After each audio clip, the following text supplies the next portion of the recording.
Unpacking may be one of the most chill, laid-back, and relaxing gaming experiences I've ever had. What makes this game special is that it's not about speed or precision.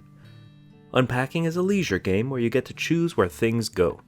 Of course, certain items have their appropriate spots, while others have multiple options which may gain you special recognition in the form of stickers.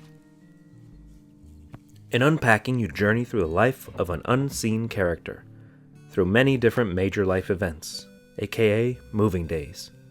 It all starts with moving into a new family home as a child. You are in charge of arranging your childhood room. Afterwards, we jump to the next moving day a few years later and another. With each move, you learn a bit more about who this character is, or who you think they are. When first hearing about this game, I thought each level would consist of unpacking randomly generated junk in a different randomly generated room.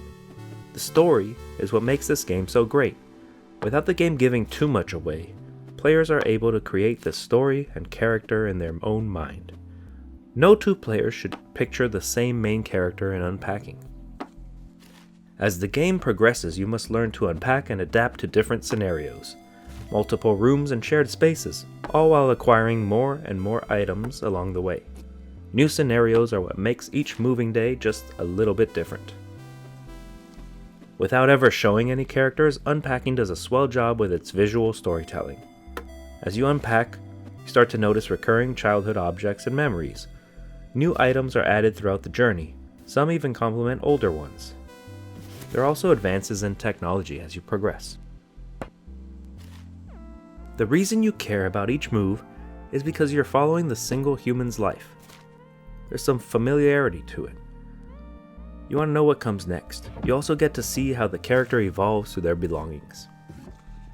Due to its simple pixel art direction, it's easy for multiple players to see objects differently in Unpacking. For instance, when the character switched from a desktop to a laptop computer, I noticed a digital drawing pad, which could also be seen as an Etch-a-Sketch. For this reason, I put markers, pencils, and notepads away in the closet. I thought of the main character as more of a digital artist these days, so these items were more mementos than useful tools. Think of when you went off to college and brought some picture frames and random decorations from your home desk. Of course, you plan to put these items on your new desk, because that's where they were and have always been.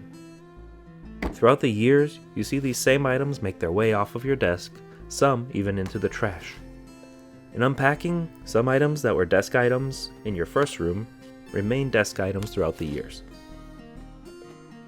Once you move into shared living spaces, the game changes from filling open spaces to rearranging items to make room for your own.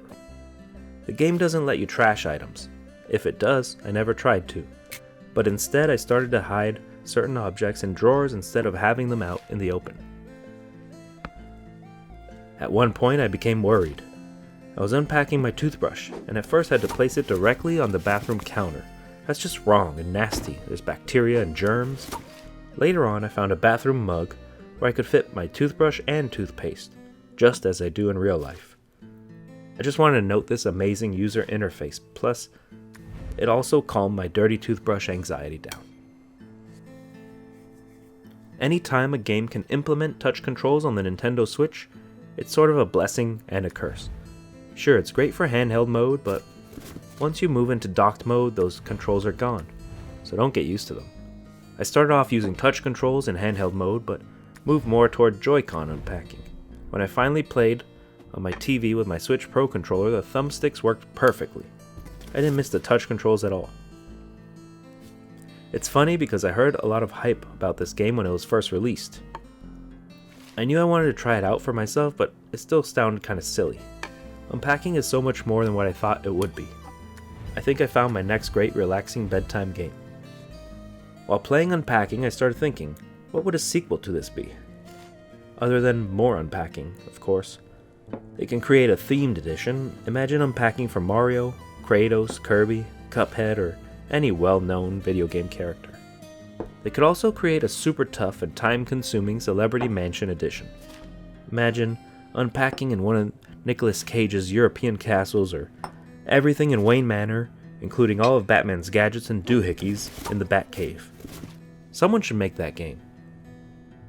Unpacking is such a great, interesting, and new experience. It's also very replayable. Just because I used that second drawer for undies last time doesn't mean I have to do it again this time. It's also very satisfying to watch your speedy replays.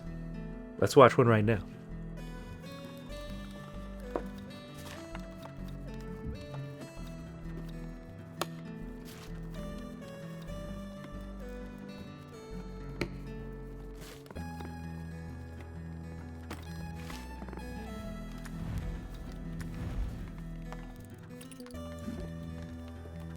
Wow, that's nice.